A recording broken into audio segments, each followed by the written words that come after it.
Well, here we go. This is my very first podcast episode, and I'm so pleased to be able to have as my first guest someone who I've never actually physically met. We have talked several times now. Mike Hill, who is a somewhat recent acquaintance of mine. And I'm really excited to have him on the show because every time we talk, we just go down all sorts of rabbit holes and we go in all sorts of directions. And plus, I love the fact that he is a lot younger than I am. So he's bringing a perspective of the youth of today. And he's bringing the perspective of someone who lives in the UK and travels all over the world. And but he's an amazing artist. He is a veteran of working with some of the top directors. He's worked on, let's see, you've worked on Dune, both Dunes, Dune 1 and 2? Yeah, indirectly Dune 2. Some of my designs from Dune 1 are in Dune 2. Okay. Yeah. And so you've worked with Denis Villeneuve? Yeah, Denis Villeneuve, yeah. Oh, how do you pronounce his last name? I think it's Villeneuve, but I'm not entirely sure. Oh, that's too French. I'm not French. I'm not French enough for it. But, yeah. Okay. And then you worked on. So that's the same director for Blade Runner. 2049. Yeah. Okay. Yeah. Exactly. And you've worked on a bunch of different games, which is very cool. And you've worked on from the art side, from the story side, you're all over the place.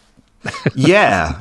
I've gone through like various stages through my career, starting in concept art and animation, and then moving into like 3D, and then moving into eventually story consultation, which was its own transition.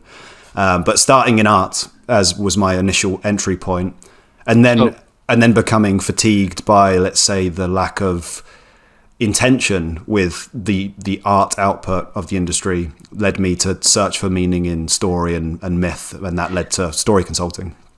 So when you contacted me, I forget what it was. I think you said something about going on some sort of binge of interviews or something that I had done. But you actually were introduced to the Halo universe when you were 17, 18 years old, and was it Halo 2 that was your first game? No, I was I was in the equivalent of high school when Halo 1 came out. Oh, when Halo 1, okay. And I was, in the equivalent of whatever it would be in the US, Walmart or Best Buy, playing the demo rack before my exams. I was going into PC World in the UK version, and just playing Silent Cartographer, for hours on end on repeat. And then I became, it became to not put too much emphasis on it, but Halo became an obsession that drew me into concept art, game creation, 3D art, through Craig Mullins, who did a lot of the marketing artwork for Halo over the years, and Bungie, and then looking at all the great artwork in the art books. And then I was in the, let's say, the community of people anticipating Halo 2 in that insane period in the build up to Halo 2's release. So you were playing it in the store. You played that demo level that we had, and you played that to death. And then, did you get an Xbox then as a kid or as a high school student? Or yeah, I got the Xbox the day that I finished high school. Obviously, I was too young to actually afford to buy anything myself, so I was like relying upon the goodwill of my mum and dad. But right. My summer holidays in 2002 it would have been, was just relentlessly playing Halo co-op with my friend Kev, and it was the first. I mean, I played co-op Perfect Dark with Kev, which was a great co-op experience before that. But Halo was the first time where the co-op experience became so kind of fluid and kind of cinematic, to a degree that nothing else had ever done before. So the replayability on it was just insane. We would just play Silent Cartographer, Silent Control Room, 2 Betrayals. We were huge buggy enthusiasts, the Warthog. So we just spent hours playing that, finessing the same level again and again. And it's, to this day, still stands out as the most important game experience for me was Halo 1 and then Halo 2. Okay, and then you, when we were talking before, you said that you went ahead and watched all those behind-the-scenes Vidocs, we called them, that my friend Jim McQuillan who used to work for the Discovery Channel. That's how he was introduced to us. He was a film producer for the Discovery Channel, did a very early documentary on the launch of the Xbox, and got fascinated by the Bungie team, and then became part of our crew. But when he did the Halo 2 behind-the-scenes documentaries, he was an outside contractor. And so I would go down to Hollywood and help finish the post-production on those things. And because I'd been in post-production, I knew how to help. Suddenly I was now working for him. I wasn't in control of anything. I wasn't the audio director on those things, but I did have fun working with him on those and helping the music and the way the stuff was working on those Vidocs.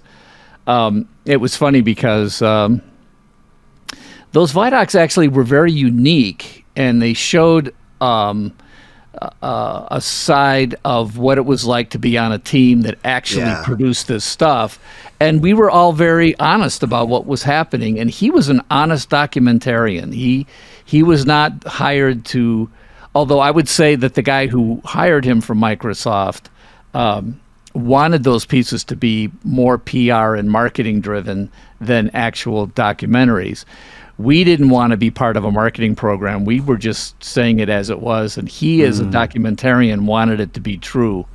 And I'm curious, like, how, when you saw that stuff behind the scenes, were you interested in, like, who are these people that are making this thing that I like, or what was that like for you? I mean, like, there's different ways to many ways to skin a cat here. To talk about it retroactively is one thing, but at that time, I didn't realize that Vidoc or Vidoc, I called it Vidoc, maybe I always just saw the word. You know what? I've heard it so many. It's like I don't know how to say it. GIFs. I don't know what it is, but I could have sworn Jim called them Vidocs and I called them Vidocs, but I swear in the last few years I've heard him say Vidoc, so I don't know if it's switched or what. So, well, that Vidoc was effectively, for at least for me personally, was as influential and important as because it came with the Halo 2 kind of expanded edition. That was for me as important as the game, and I didn't realize at the time. I was fresh to like development, and I was learning the actual industry from this young position. I didn't realize that at that point it was the best Vidoc you could get on behind the scenes stuff for games. So it was kind of just the gift that kept on giving, as it were. But it shaped. Only recently, when I'm binging your kind of online content recently, like 6 months ago, when you referred to the kind of Camelot period, that period was kind of, without you realizing at the time, it was so good that you took it for granted, kind of thing. Absolutely. And I genuinely feel like I lived vicariously through that Vidoc experience and all the anticipation for Halo 2 with the weekly updates. Like Bungie made such a great effort in kind of anticipatory sharing of what was happening with the studio with these weekly updates and the Vidocs. And I felt really so happy to have experienced, like you say, a documentary that wasn't just kind of pumping up the brand or selling everything like it was all rosy. Like I've seen other Microsoft documentaries where they kind of aren't as sincere. There isn't a sense where it's actually like showing the ups and downs and the self-doubts and frankly the stress of actually doing the crunch period. Yeah. But I loved all of it because it was a very human drama, which was that there was a lot of sacrifice going on for Halo 2. And it was just a great documentary, and it made me in some sense, I feel bad in that it offered a vision of this kind of everyone in it for the purpose of the game experience that I think that experience or that team mentality that existed at Bungie in that period, the industry has moved away from that in some sense. That it's like the culture of, I don't know, camaraderie and a shared passion for the game rather than, I don't know, a set of handed down corporate policies or whatever. It felt like that was a really sacred point in development where the passion for the project still guided the project rather than bureaucratic policy. Well, if you've, yeah, I mean, I apologize for you having to binge so many of my things, but you've probably heard me talk about it, and people who have followed me for a while know that I talk about the goose that lays the golden egg, not the golden goose, the goose that lays the golden egg. And what's significant about that story, and I love looking at old, fables and morality tales and trying to see if there's some other twist I can put on it. But with the goose that lays the golden egg, it's not about the obvious don't kill the goose. Like, of course, it's be nice to the goose if you want more golden eggs. And what I saw sort of in hindsight was that the goose always looks the same. The goose is just all geese lay, eggs.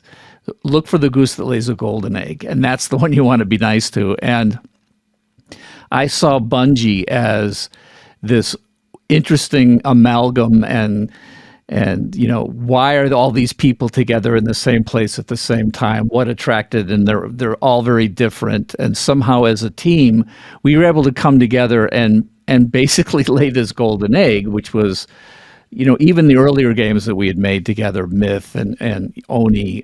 But by the time we were working on Halo, I could see that this was a very special team making a very special thing, and I love the idea that we had a lot of that being documented by someone who was a good documentary filmmaker. So when I look at the legacy of what we did, I see it as like it should go forward that way, right? New game companies and game development teams should say, yeah, what was it that those guys were doing? Let's do it that way. And if you're a corporation who's going to now we're going to put out a behind the scenes documentary, do it the way we did it because it was true and it actually, it had its moments of propaganda, of course, but it was primarily, it spoke to people like you, I think, because you saw that it was real people. Like these were real people struggling, real artists trying to make creative decisions. And if that's what attracted people, if that's what people saw as legitimate and that it had integrity, I don't know why, other than corporations just can't do things the right way. They always are motivated by profit and business, and they don't understand what it was that attracted people in the first place. So I see so many other games, especially in the last 10 years. And of course, this happens with TV and Hollywood too. We've talked about this. You see these, instead of having movies that are sequels that are able to build on what it was that attracted people in the first place, they learn all the wrong lessons. The corporate suits learn all the wrong lessons. And I feel the same way with those vidocs. I feel like I haven't seen vidocs like that almost produced by anybody else. It always just seems like they're marketing pieces that are trying to make you believe something that just doesn't ring true. So, but I know that because of those vidocs, I think there's a generation of artists in your age bracket, which are late 30s, I believe, who are in the industry and want to find that kind of Camelot team to work on. I honestly think there was many reasons I wanted to be creative in the industry, but Halo and also the vicarious experience of what I thought game development would be. Yeah. That set the bar. And when you're younger, there's something. When you're younger, I remember there's a quote from David Fincher when he was talking about the experience of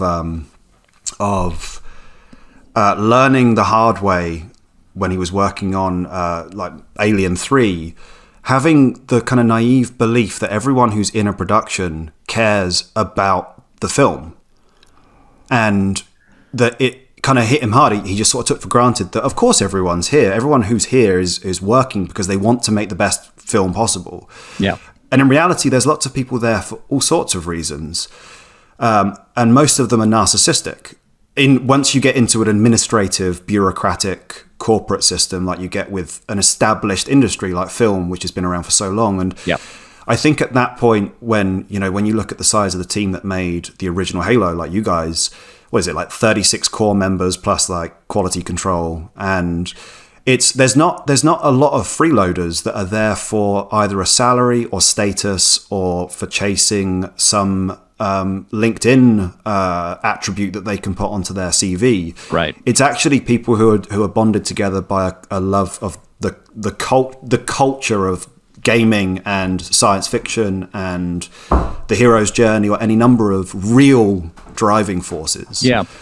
And that's I've experienced it myself over the course of over 20 years now, just learning through each studio I've gone through, and I've been through a lot. Like I've worked on Call of Duty, the Killzone series, Horizon, Game of Thrones, film as well, Love, Death and Robots, and like it's very difficult to find a place where there is a genuine protected culture that cares about the experience of making films and games. Blur is one of those places right. that Tim Miller owns. They're a full studio. They're a big studio. They're part of the corporate machine, but it's been a very carefully protected environment where Tim and his wife Jen, who runs the studio, care about the art and the creation. But a lot of other places are just filled with a lot of bureaucratic bloat. As the success comes in. You talk about culture, and I want to talk about a little bit about this because my this podcast series that this is the first episode of, I want to be able to enter conversations with people that revolve around culture, and then the things that culture is downstream from, and the things that culture is upstream from. So, culture is upstream from politics. Politics is downstream from culture.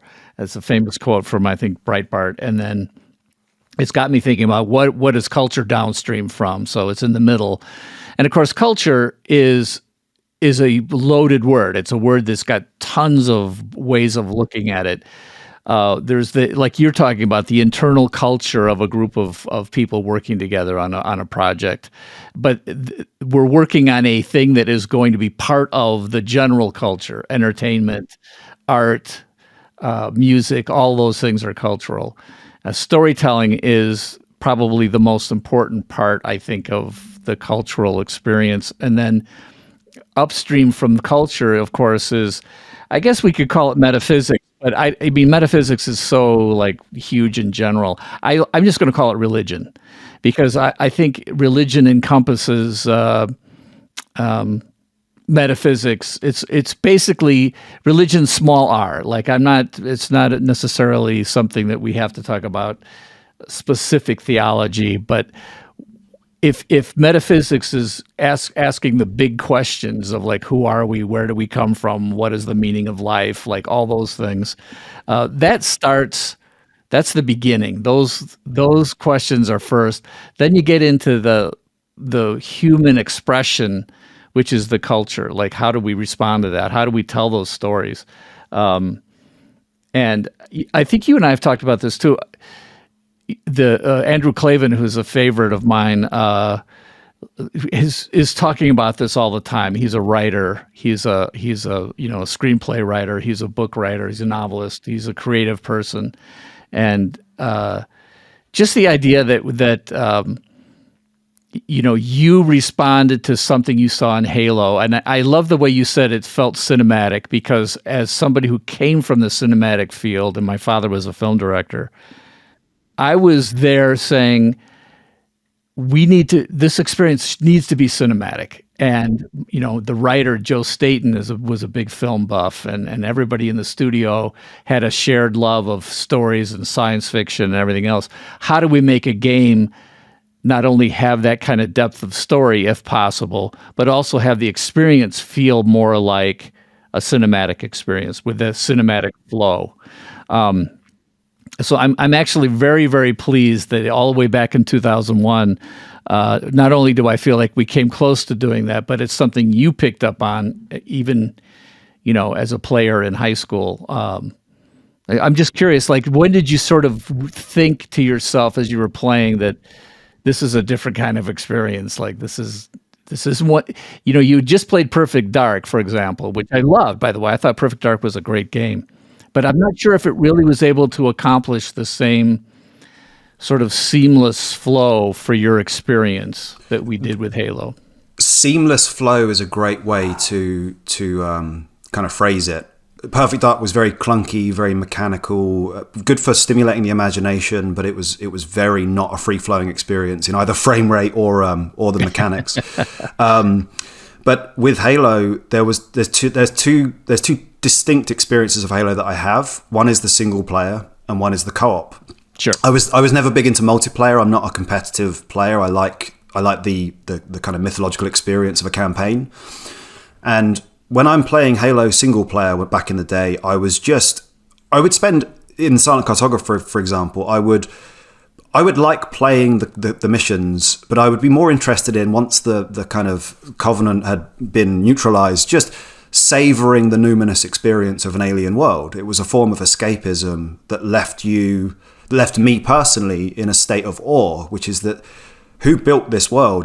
To go to the small R religion theme, it was a space where you could have a numinous experience, where you could just revel in the kind of awe and the silence of this alien megastructure, where you would wander down below the depths of the Silent Cartographer. And even the language, the Silent Cartographer elicited these ideas of the unknown and the constant discussion of like the Forerunners as this mysterious race that you could never quite grasp what their intentions were or why they built this place. And I found that was the one component of Halo that really captured me. Was it wasn't just cinematic, it was close to a religious experience in the sense that I saw it as a modern digital secular version of what I imagine people felt like going to church a couple hundred years ago.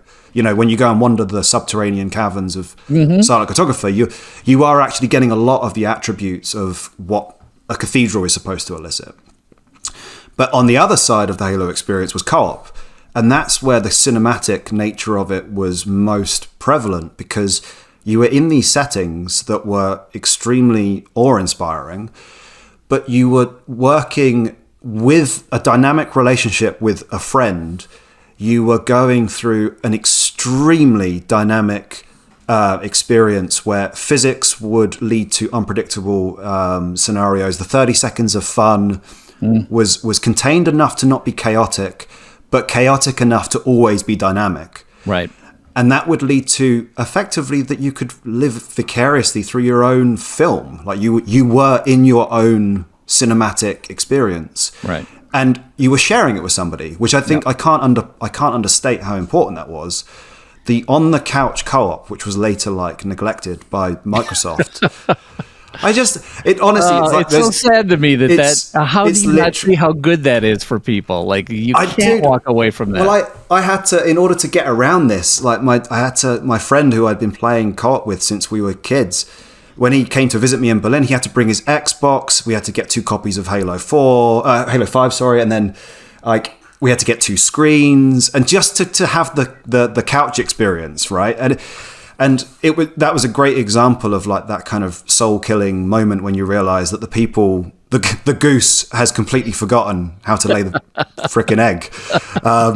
It was a different goose. That's the problem. Yeah, exactly. It's a goose only in surface attributes, but right. It's basically like a goose in drag. But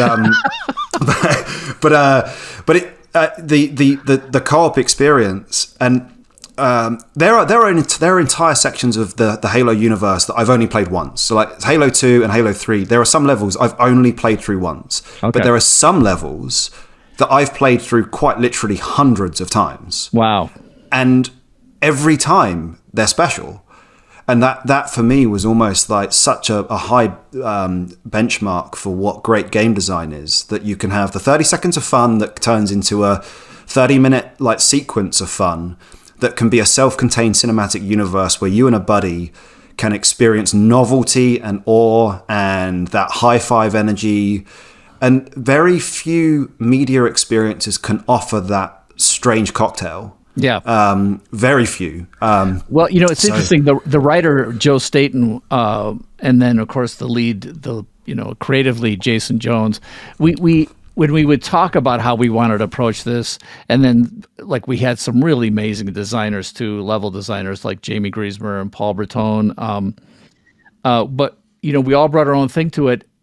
But Joe was very cinematically aligned along with me, and so the idea of when I first asked him in this, like we had one weekend to work on the original 1999 Macworld demo, and we were already having a blast playing this game with each other, and it was basically driving warthogs around and shooting each other and jumping around and having a blast. We didn't really know what the world was going to be. We didn't know what the story was. We had just come up with the idea of a Halo ring, and so I'm like, what are we showing? What are we doing? What do we want the emotions of the audience to feel? And he says, Marty, it's just got to be epic and ancient and mysterious. And I'm like, okay, I can use those 3 words. Those are perfect for me. And so it's great to hear you as someone who experienced actually sort of saying those same kind of words, that's what you were feeling. But I'm going to tell you one little thing that maybe you heard me say before, but I still remember we had done a little demo to show how we could do in-engine camera stuff and in-engine cinematics. And that was very important to keep everything in the engine so nothing ever jolted you out. So we could flow into the scripted cinematic moments, and we could flow out of those back into gameplay. That was a very important aesthetic for us. And I thought it was important just to be able to control that player experience without giant black bars coming up and waiting for some cinematic to load in and having the look of the cinematic be completely different than what you just were doing. But anyway, at one point we had done this thing where when we were showing it off, Joe had broken the camera away just to show in the Silent Cartographer how in the depths of that place, how big and awesome and huge it was. And it looked like a giant cathedral. And then when we got to actually making the game, I was going through the game and there was this cinematic here and a cinematic there and all these scripted events. And I said, Joe, what happened to that moment when you break the camera away and you can see how small Master Chief is compared to the environment? And he says, well, there's no reason to do that. And I'm like, we have to do that because the player is always inside his own head. Never gets a sense of scale. Just running around the Silent Cartographer, in my opinion, you don't get a sense of scale. And I said, what about having him go to the end of that sort of diving board? He goes, well, there's nothing there. And I'm like, well, do something. So he came back to me and he says, okay, here's this moment where if you go right, once you unlock the door, he breaks the control away and he scripts Master Chief to run, and for some reason there's a stone there. There's one stone, yeah. Yeah. In the entire Halo Forerunner cinematic universe of architecture, it's all perfectly clean, but there's that one stone. One stone, and he kicks it down, and I'm like, that's where I want to put that swelling piece of music. Then as it comes up, and you get this sense of scale, and it has no meaning, it has no purpose other than that, and it was the only one I got. I would have loved to have had a few more moments just like that. But the fact that you even have experienced it, and maybe that helped add to your sense of cathedral. Dude, like 100%. Like this is what I think. As I've developed over the years as a designer, I've gone through various let's say stages of being ideologically possessed by certain ideas that you hear. These are the rules of storytelling, or you've got to justify this with that. That's got to have meaning, and sometimes meaning can be for its own sake. So just the experience of being in awe of the scale of the Forerunner installations is in itself a valuable experience. It doesn't need to be justified with logic. It's just an experience where you just go, wow. And isn't that the whole purpose of art, is to kind of dislodge people from the mundanity of things, just to make them for a brief second go, yes, oh, whoa, okay, yeah. Zoom out, that, and that's the effect it had. The hard part was working with people who are are such game designers that they're like, we can't take control away from the player. The player always has to be in control. Like, and in order to do the thing that Marty wanted, which was to show the awesome size and scope of the architecture, we had to take control away from the player. And so it was like, well, it can't be for very long. That was the rule. Like, it could only be like a 10, 15 seconds long tops. Otherwise, people are going to get mad and when they're going to punch buttons and wonder why they can't skip it. And I'm like, well, yeah, but for those few people out there who are going to appreciate this, that's who I want to talk to. So, yeah. Well, I think it's also that there was it's such a measured and balanced use of taking control away from the player in Halo 1 that when it is happening, it's very seamless. And like you say, it wasn't an abuse of power. It was like a momentary, it's like saying, take a breath and then you're off to the races again. And, but see, those little moments, and the other thing I was going to say too is that I'm glad you appreciated was and this is just my opinion, but for those people who we all knew that people were probably going to play things a lot and have notes, and we wanted people to say, well, when I played through it, I heard I was with this Marine and this Marine, and they said this and this, and somebody else goes, no, I didn't ever hear that. I heard them say these other things. So we loved the idea that we could have friendly AI that would go along with you and would have just so much dialogue that you would never get tired of hearing the Marines talk. You wouldn't hear the same thing over and over and over again like I was used to in so many other games. So that was another aesthetic that I'm thinking it would probably be hard to replay some of these levels if there wasn't enough random differences, like for who knows why, but something you would do one little thing and it would take you down a whole different path of your experience, and you would hear different characters talking and saying different things, and that was always something that I thought was super important. That's what I wanted from my experience playing games. Every time I would hear the exact same dialogue line delivered identically the same, it would break me away from this thing I was always desiring, which I want to believe that I'm in this other world. I want to really believe this world is alive, and as soon as you hear that kind of repetition, it's just a game. So I'm wondering, like, did you guys, do you guys appreciate all those Marines? I feel like you're leading there, Marty. No, yes, I am. The thing that was always there's two things that I do actually like about the Marines. The first point I was going to make is that the immersion factor on Halo was always the USP for me. Was that there was always a flow of the experience that kept you completely immersed, and there was very rare instances, apart from maybe when the buggy moving at like a fraction of a foot per second can kill you when it's moving. Like there were some minor glitches, but like they seem quite quaint and quite lovable at this point. Yeah. But what I liked about the Marines, which I think was also, I don't know if you were conscious of doing it, you probably weren't, but it was, I would say, indicative of the zeitgeist of the time, was that the Marines weren't trying to appeal to any kind of attitude. There was some funny lines, there were some kind of heartfelt lines, there was some humor in there. There was a variety of things that just made the whole game feel very uncynical, which is something that I feel has become, in lots of games, has become less and less prevalent, is just a sense of fun.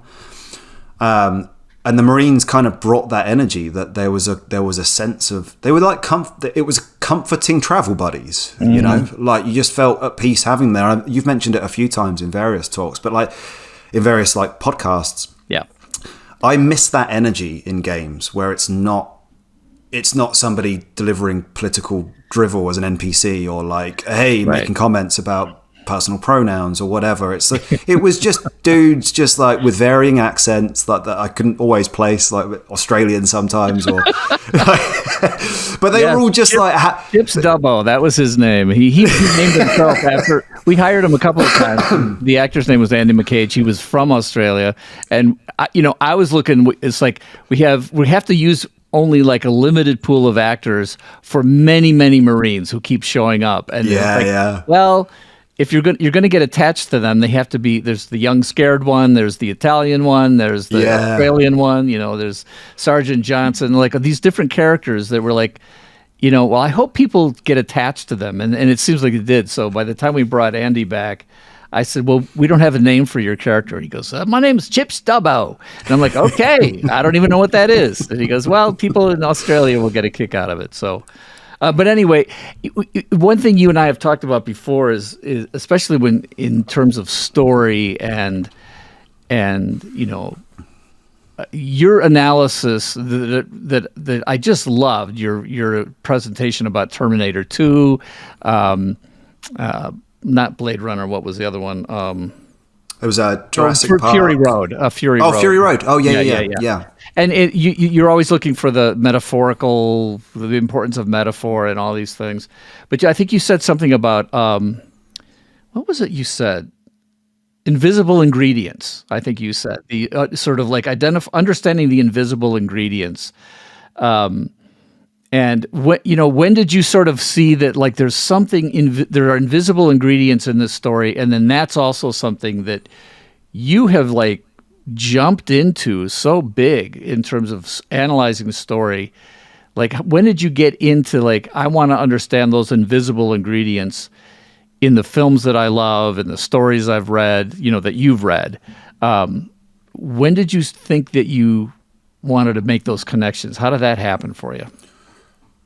I think that it was partly a result of being in the games industry and watching the development cycles and feeling like there was just something really absent on the story front, which was that I knew I was working on like games like Killzone and Killzone Shadowfall and Horizon and a bunch of others in between back in, say, 2012, 2013.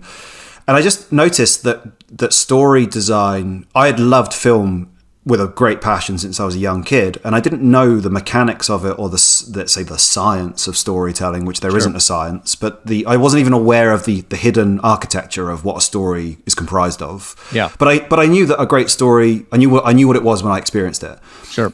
And I felt like the games that I loved the most had a heavy reliance upon telling a great story, whether they knew it or not. So I loved whether they knew it or not. I love that part. Exactly, whether they knew it or not. Like, and a great example for me of a great narrative story was a great narrative gameplay experience was Deus Ex, the original Deus Ex, where there was just a real emphasis that the game mechanics and the gameplay was carefully working in collaboration with an unfolding narrative and a sense that there was a story being told.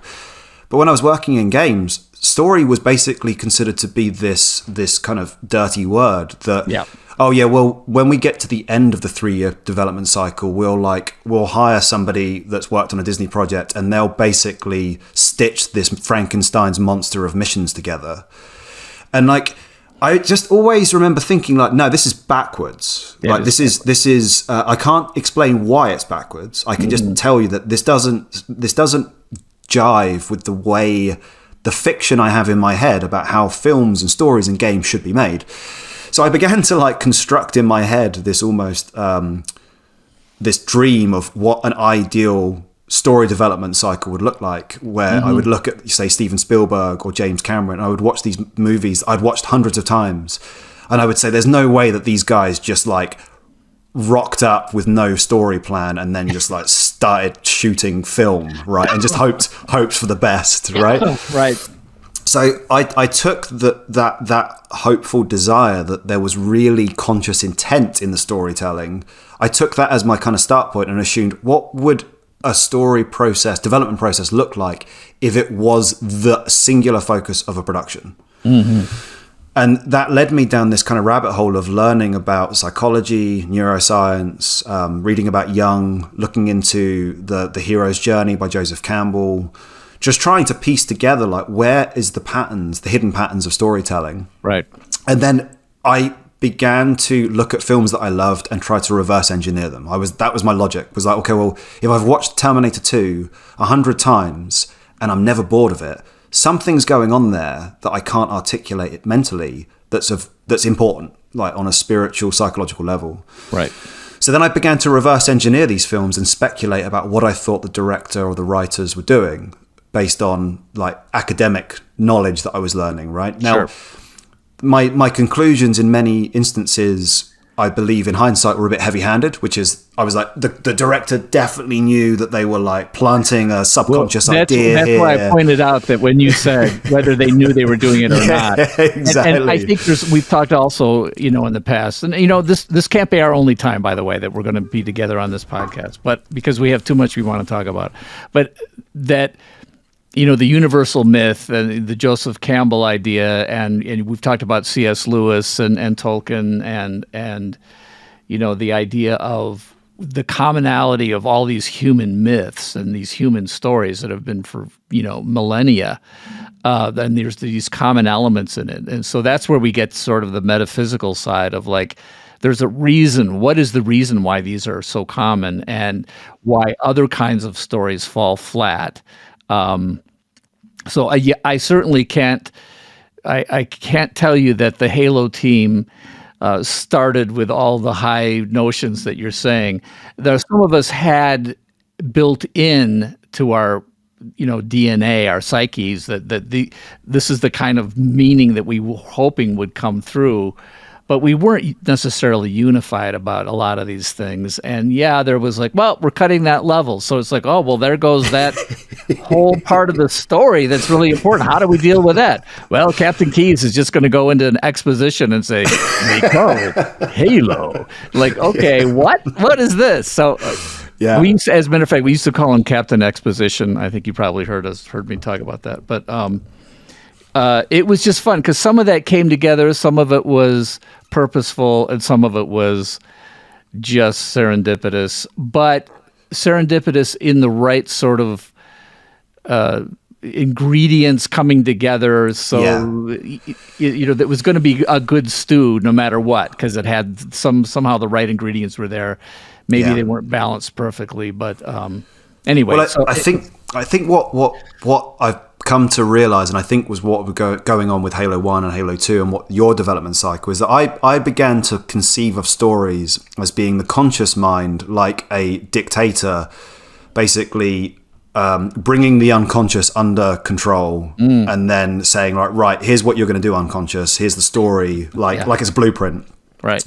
But what you're describing is that actually the collective unconscious of the studio is bubbling up, and you're going through a kind of a wrestling process of like, some things come through that are design, some things come through force of will, like maybe one person in the studio really believes in a certain story principle that they wrestled to the death for. Yeah.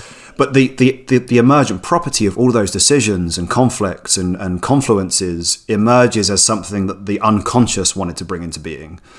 And that's where I'm at now, is that, and I can, as an example, right, so I did the Terminator 2 analysis. Jim Cameron's watched that analysis of Terminator 2, so I know what his perspective on it is. Because Tim Miller... Did you expose things that he wasn't aware of? Did he take credit for it, or did he say, no, you're way off mark here? So it was precisely 3 categories that I was told about, which is that he said, there are things in there that I've said that he is unconscious of, but cannot deny they are definitely there. Okay. So he's like, and he's a big proponent of the unconscious process. So he's like, I might not know about it, but it might be there. Yeah. There were some things where he said, I'm seeing pattern recognition that is a result of his it's not a style, it's a technical consistency. Sure. So for example, as an example, I pointed out that the hallway shots. Exactly, the hallway shots. And that for me, they function in many ways, like, to use, you're a musician, so I'm gonna completely insult you with my attempt to explain the analogy. But when you when you hear a song, right, the song is structured in such a way that there's verses and choruses, and you return to certain motifs and blah blah blah blah. I'm not going to say any more, Marty, just to respect my. I'm not going to look away. I don't want to stare down the alpha dog here. But so in a film, it's a similar thing, that you have 3 acts, you have scenes, you have recurring motifs visually. And I had suggested in my analysis that Jim Cameron had intentionally attempted to have basically a leitmotif that was returning visually. And he was saying, no, that wasn't actually a conscious decision to have a recurring motif. He just said, I'm an axis Nazi, which is that that I always use the same orientation of where the camera should be. And what you're seeing is not an intent to call back a moment before. It's just that it's personal style. It's a personal choice that emerges as a style. Right. And then the third thing he said was that some of it I'm just completely pulling out my ass. So between which I'm going to say I'm happy with like 1 out of 3 there. But basically he was actually saying he didn't dismiss it. He was like, there is a hidden magic in Terminator 2. He doesn't understand it himself. Some of what I'm saying, he can accept that it's there, even though he didn't know it was there. Yeah. So he was like, yeah, you're right. That's there. Like, I can't deny it. Yeah. But he's not necessarily conscious of it. And one of the things we always attribute on, especially in film, it's like the director did this, as if the director is like is manually controlling every member of a 300-man crew. Right. You know, the cinematographer might have seen patterns that he demanded to be in there, and he might not have even told Jim Cameron. And I've had this experience myself on Blade Runner and Dune. I've put very conscious things in my designs that I've never run up the chain. I've never said to, like, you know, the production designer and Denis Villeneuve, by the way, I'm consciously eliciting a subconscious thing here that you don't, you know. But when you do it, quite often you will actually get the feedback. Where Denny has had this in the past, where I've put designs forward, and he's like, "I love it. It's a focus puller." I'm going off on a tangent as an example, but he saw things in a design that I didn't say to him, "This is the plan." Yeah. But on the flip side, I've also had I did an analysis of Contact by Robert Zemeckis, and I think you'd actually love it because I was pointing out that it looks like a secular sequence, but it's actually a deeply Christian sequence. Oh, interesting. And it's to do with Ellie's journey to Vega through the machine in Contact. Right. And the machine is an angel. It's the angel described by Ezekiel. Wow, you know, I'm going to have to watch that because my memory of Contact was sort of a deeply sort of atheistic view of... Oh, dude, no. Okay. And you're going to love this before you go into it. So I did this big breakdown, and I was very specific with what I was insinuating was being metaphorically presented in this sequence. And I was very explicit about references to Joan of Arc and like all sorts of references. Yeah. And I posted it on YouTube, and 6-7 years go by, and at some point I get an email, and I won't tell you who it's from, but it was from a senior member of the production. And they emailed me and said, just so you know, I've just seen your breakdown of the film that I worked on. Yeah. You were right about every single thing you said. And here are some other things you missed. Oh, and then they gave me a list of things, and he was like, and I won't mention his name or the specifics, but he literally said, like, you missed, for example, the color palette, which was an allusion to this, and this. And you also missed the reflection in Ellie's eye at the beginning of the movie, which is a callback to this in that sequence. Yeah, right. And this is why we did it, and this is why blah, blah, blah. And it was so lovely to hear from somebody that was in the trenches at the within the production to say, like, no, this was all specifically discussed and planned, but of course you never discuss it in front of the audience or in interviews because that's like the artist telling you the plan, right? Exactly. And then you're like, ugh. Icky. You know, that's such an interesting thing because as an artist who knows that there are, you know, deeper meanings and things that are, you know, motivating me personally, or certainly motivating Joe Staton or Jamie Griezmer or Jason Jones, like, and coming together. I mean, it's interesting when I think about that team. You know, Marcus Lato, the art director, and he was also the project lead, creative director on Halo Reach. This is a preacher's kid. Joe Staton's a preacher's kid. Yeah. You know, my father was a film director, but he was also, you know, had a Christian conversion experience, in religion and Christianity was extremely important in our house. He made a documentary on C.S. Lewis. So we never explicitly did these things, but even when we got up to like ODST, Joe's is like, yeah, it's going to be the unabashed symbolism underneath everything was going to be Dante's Inferno. And I'm like, what? Okay, this is great. So a detective novel, film noir with a group of people, city streets at night, rainy, with this whole mood piece. but Dante's Inferno too. It's like, this was great. But what's fun about doing stuff like that is like there's stuff in it that I'm not even aware one of the guys might have intended as a symbol or as a almost an Easter egg idea. But when the fans pick up on these things and they talk about it, I feel really like I don't want to just say, oh, well, this is exactly what we were doing and this is what this means and this is what this means, because it takes away that number one, that wasn't the purpose, right? Yeah. It was the invisible architecture, the invisible ingredients, or however you like to put it. And if you get too explicit about it with people, it sort of takes the magic away, I think. Yeah, absolutely. But I mean, but your analysis is always really fascinating. Like, I want to see that. So if I had worked on those movies you were talking about, like, Contact, and you actually picked up on a whole bunch of stuff, that would be, as an artist, I'd be really thrilled that you picked up on it.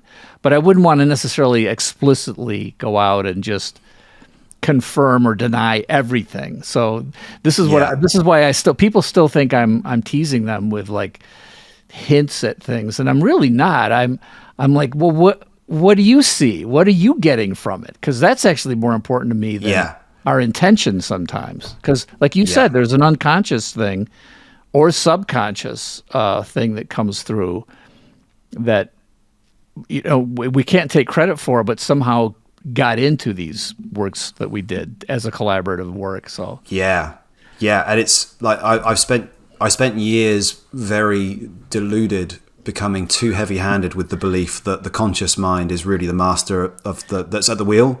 And I don't believe that's the case anymore. I believe that there are acts of that the unconscious is doing bizarre things. What's that there's a quote from I forget who it's from, but it's like if you ignore the unconscious, then things will happen in your world. It's like what's the word? Synchronicities will happen in your life, and you will call them fate. But it's like basically that if you ignore your unconscious or you disrespect it, it's going to still shape the course that you're on. It's just that you're going to be dragged kicking and screaming through that course, like that journey. Yeah. So you kind of have to respect that the unconscious and synchronicity and elements of what you would refer to as faith, like that. They're all in a kind of careful, delicate balance, and not one single one of them is in control. It's a dance, right? Because I know for sure, even on like Blade Runner, like I could that even within like Blade Runner 2049, the conversations within the production are also not that free flowing. There's still secrecy within a production that the scriptwriter's not going to come and tell the production crew all the things that they put in the script, right? And he might not even tell the director what he's planning for the script. He might just give the director the script and say, I want you to interpret this. There might not even necessarily be full transparency between the upper echelons of a production. So a lot of stuff, and I'm sure it was the same on Halo, the confluence of personalities, life experiences, worldviews, they emerge as this personality in the product. But there's no singular person that was responsible for a vision. It's an emergent property of the dance, right? Yeah, I had this, it reminds me of this argument I had one time with Jason Jones, because I would say something about, the accidental things that sort of came out of Halo, and we need to like sort of look at, well, like, why did those ingredients all add up and become sort of magical, and now let's take that magic sauce and move it up to the next project. And he goes, I hate when you use the term magic sauce, and I can understand that. But he everything we did, everything, it was all intended. I intended everything, and I'm looking at it. I'm like, Jason, I know the stuff that I was responsible for that I didn't intend and ended up being really cool. So you certainly weren't responsible for that stuff. And so it's like, and I'm like, multiply that by just about every person who had their creative hands and their fingers in the pie. You can think as a director or as a creative lead that you have control of all the elements, but you just don't. I mean, you can try as hard as you can. And I know this is like when I'm, working with musicians, as a composer, you can't be, if you're a composer, you're a control freak. You are like writing out, this is the crescendo and this phrase this way, and this should be articulated a very specific way. And you have all this music, and then the musicians come in. And if those musicians don't do something that you weren't expecting, like, then you failed. Like, the musicians are going to come in because they have their own talent and their own background, and they bring your music to life, and it becomes something beyond anything you ever expected. And if that doesn't happen, there was probably something that failed, right? So I love that. It happens with actors too. When we bring actors in, and here's the script, and then they bring it to life, and suddenly they're bringing their own approach to the scene or to the character, and you're like, oh, this is so much better than I ever envisioned in my head. So yeah, multiply that by everybody who's working on a project that's collaborative, and there's going to be something that comes out that's, yeah, just not, there was nobody in control of all the elements. So yeah. There's are you familiar with Walter Murch? Oh yeah, absolutely. Yeah. Yeah, and he's got that book, The Blink of an Eye, where he talks about I use that all the time. One of my good. first talks was called "The Ear Doesn't Blink," because the eye blinks, and that's why we can get away with cuts visually. Yeah. And he talked about that. And that when I saw him talk about that, I thought, yeah, but he was also an amazing sound designer, and mixer. Yeah. And it's like, but the thing that doesn't blink in a movie is the sound. Yeah. And what I saw was in a lot of games, there would be these blanks of sound would just drop out when you go from one thing to another. And the continuity of sound design in films allows you to go from, a faraway shot to a close-up to a reverse angle and everything else, but the sound doesn't jump around like that. So if you watch somebody who's editing a home video and they're not replacing the sound with something else, and the sound just jumps from wherever the camera was in each shot. It's disconcerting. It's so horrible. jarring. It's jarring. Well, that was not to... Merch is, I love merch, yeah.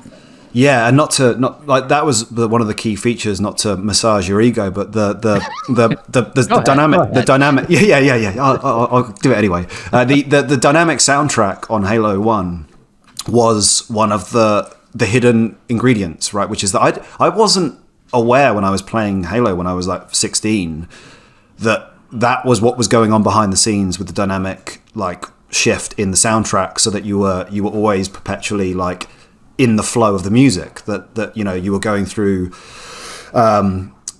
checkpoints where the music was transitioning seamlessly. You just didn't you take for granted when it works, right? But to go back to Walter Murch, the reason I brought him up is that to go back to the Jason Jones example, which is that Walter Murch said that a director is often attributed with being, literally by the term, directing the production. But he said that the best way to conceive of a director is that they are the immune system of the film, which is that their job is to allow the ideas of all the creative people around them in, to taste the ideas, and then to keep some ideas out, and then to say, well, whoa, that like you say, an actor comes forward and does something completely unpredictable, but it's the right source. And then the director says, I'm keeping that. In fact, I'm going to encourage you to do it again.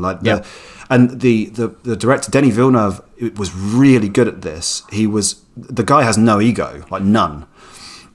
And he was always extremely receptive. He would change the course of a scene if something came up that inspired him. So there was instances where I would put forward an idea and he could be like, okay, we're going to re-storyboard this sequence because we can have that as an establishing thing. And he would ask questions to everyone. It wasn't like there was about, someone special. He would, if there were meetings, he would say, well, here's what I think I want to do, but I'm really interested if anyone else if they think that's a good idea or not. So he was very collaborative. Yeah. And I honestly think that's to use the terms magic sauce for him. That's his hidden talent, that is so incredibly important is that he doesn't see himself as a director. He understands that his role is to be the immune system.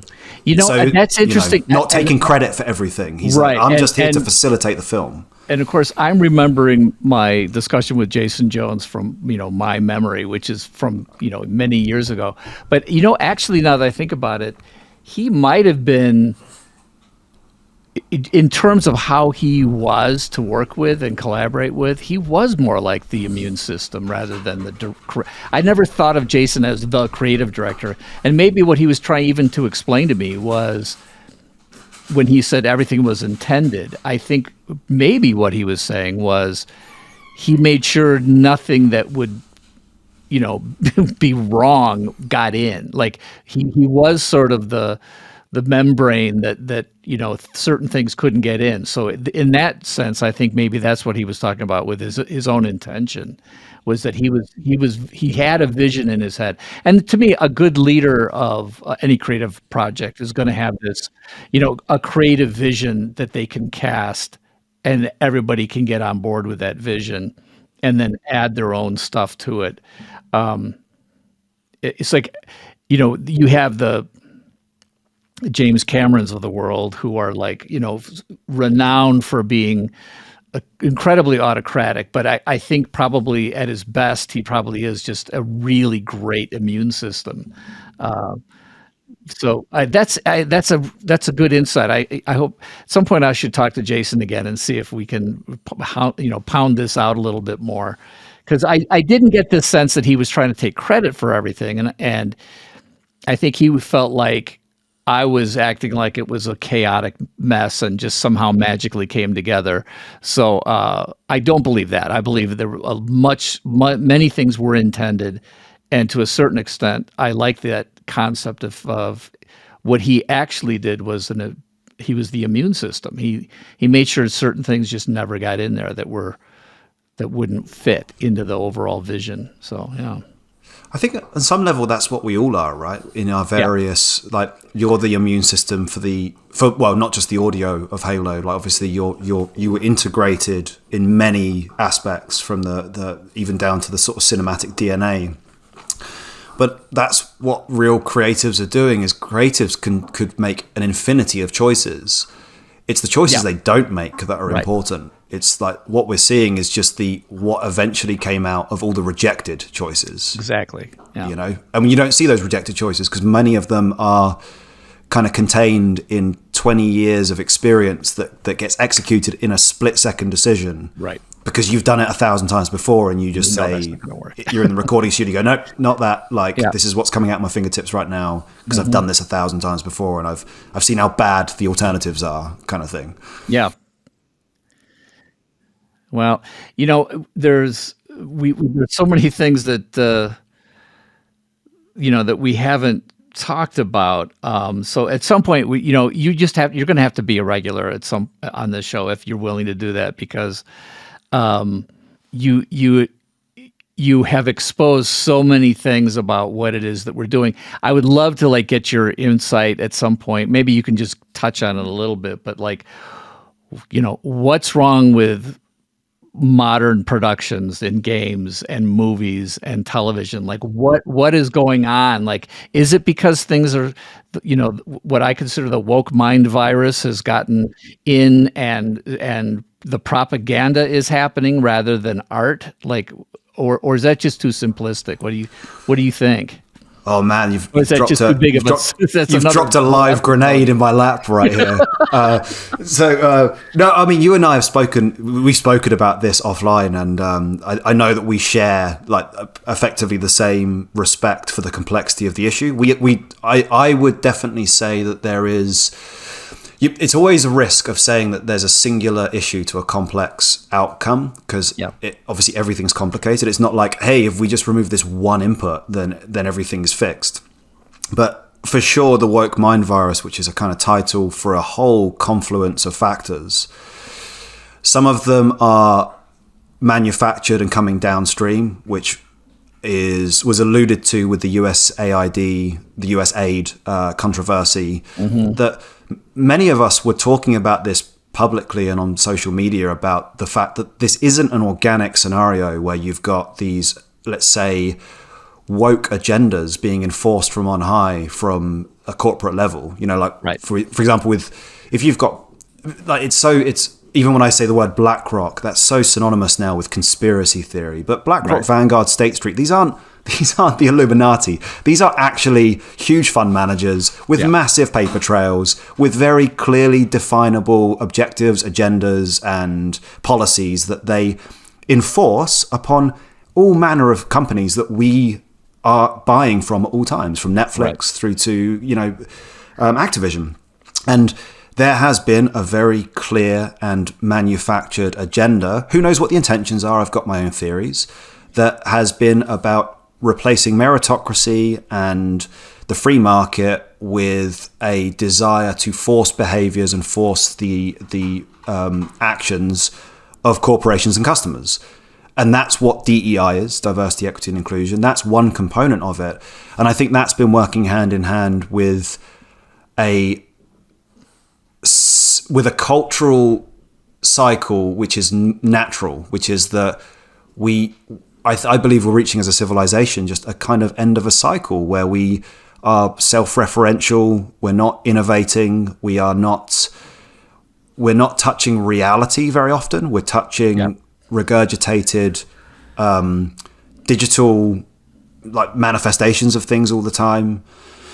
And I just think that the system itself, my belief is that it has to collapse. And I mean that industry-wise. I think that we are approaching a point now where the market will not accept the products that are being made. The industry itself is organized in a bloated bureaucratic sense with an administrative class that offers nothing but friction to the production process. And all of the people that were actually passionate about making games for the purpose of making great experiences are now outnumbered by an army of middlemen and pronoun warriors and virtue signalers that under any normal circumstance outside of let's say top-down funding being the funding that's coming down from say someone like BlackRock is being limited if companies aren't operating under a certain managed outcome, which is diversity, equity, inclusion, which basically says hire people that aren't qualified and fill your ranks with people that aren't qualified for the purpose of appearing virtuous and inclusive. And I think that we're just seeing now, that's been in play for 10 years and the market's now waking up to it. And look at the game studios now. They're all hitting the wall of releasing these products that they kickstarted during a period of mass psychosis, like in 2020. Yeah. And it's like the world is just like, the world is now having a fever and it's sweating off all of these projects and the companies are being sweated out at the same time. Yeah. And so I've gone off on a massive diatribe there, but no, I think Camelot is you've actually lived Camelot. I haven't. I feel just resentful that there was a world of game development that I'm never going to see because of this psychosis. Well, all right. When you come back, so we'll wrap up the conversation for here and sort of put a pin in this little section because I do have hope for the future. Yes, so do I. Yeah, it's just going to be painful first. There's some moments of pain that we're going through. And I think there are other cycles that are similar to this. I think we talked about this once, you and I offline, but I think the movie industry has gone through different cycles like this. But what the thing is that you cannot, what you're describing is completely not conducive to good art. Like you can't have creativity under those circumstances.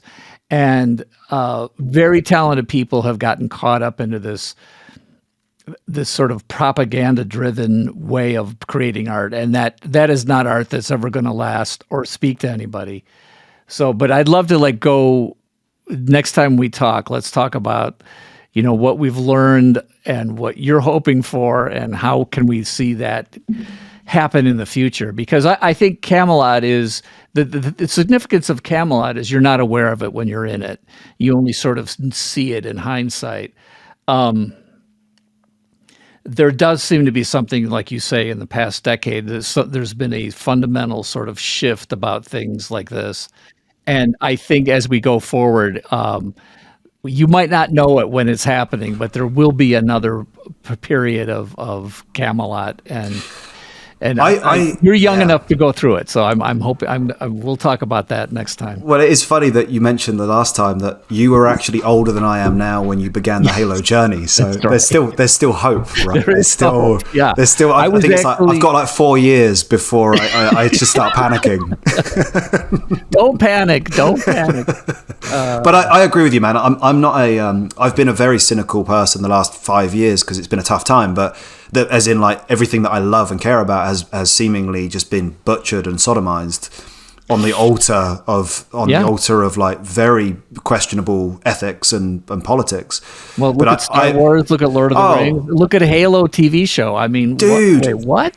Dude, and like it's really it's not an act of just being like a black-pilled guy that's just like everything's terrible. Right. I just genuinely I care deeply about these things, and it's been tough watching them get so abused. And but at the same time, I believe that everything is cycles, and I believe that the night is darkest before the dawn, and I think that what's about to explode in the next 2 years is a renaissance period of people that are going to bring energy that has been repressed because of this kind of fear of you can't be creative and you can't express if you're afraid of even using words.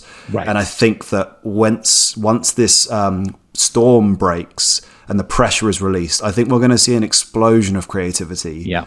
And it's going to be fantastic. So I'm very optimistic. Well, I this is why I wanted you on the show, because I'm optimistic about meeting people like you at the age you're at, and the fact that I know that you've already had this, you've got your 10,000 hours in, right? You've put in the time, you've got all the craft, all the knowledge, all the understanding, and you're going to be able to help lead the next generation and younger folks that are coming in who are full of energy. And I really think there is going to be a renaissance coming up. So I encourage you with that.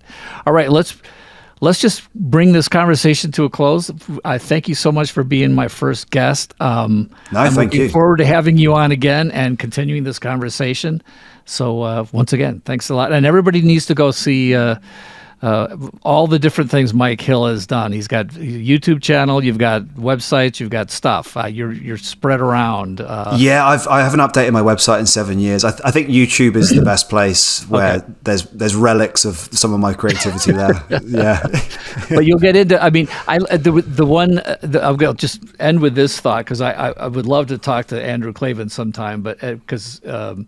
One of the things he talks about in terms of the stories that he is looking at, not only the myth, Joseph Campbell, hero's journey and everything, but he sees it as manly men coming together with womanly women and recreating the world. And I'm like, that can't be the whole formula, but like, it kind of is. It speaks so much to us. So many myths have that journey of, and when you don't see that, when that's not there, when it's a propaganda thing, just saying, everything's trash or people are bad, and if you don't have that iconic nature of how he distills things, is amazing. And like when I saw your thing about Terminator 2, I'm like, oh my gosh, I didn't know that's what the underlying story was, but it resonated so deeply. It was like, yes, we won't get into it now, but I recommend everybody in the audience go see Family Unit. The Family Unit. It's the Family Unit. It's like, yeah, sure, that's a robot, that's a female psychopath, and this is a delinquent boy, but like they can actually be a pretty tight-knit unit if the archetypes get resolved. Yeah, the archetypes got resolved, and when you did that, my eyes just opened up, and I'm like, oh my gosh, yeah, that's what that was, and that's why it resonated so deeply. It was so much better than. It was just a great movie. And by the way, I have to admit this too, James Cameron, Halo borrowed heavily from Aliens. Aliens, yeah. I mean, we were unabashed about borrowing from it. Like people say, "Hey, that was from Aliens," and I'm like, "Well, yeah, no duh. Like we loved Aliens. It was obvious we were doing that. A sincere homage, like that. Yeah, why not? It was an homage, exactly." All right. Once again, Mike, thanks a lot, and thank you, Marty. I appreciate you being on this. And goodbye to everybody, and I'll see you next week.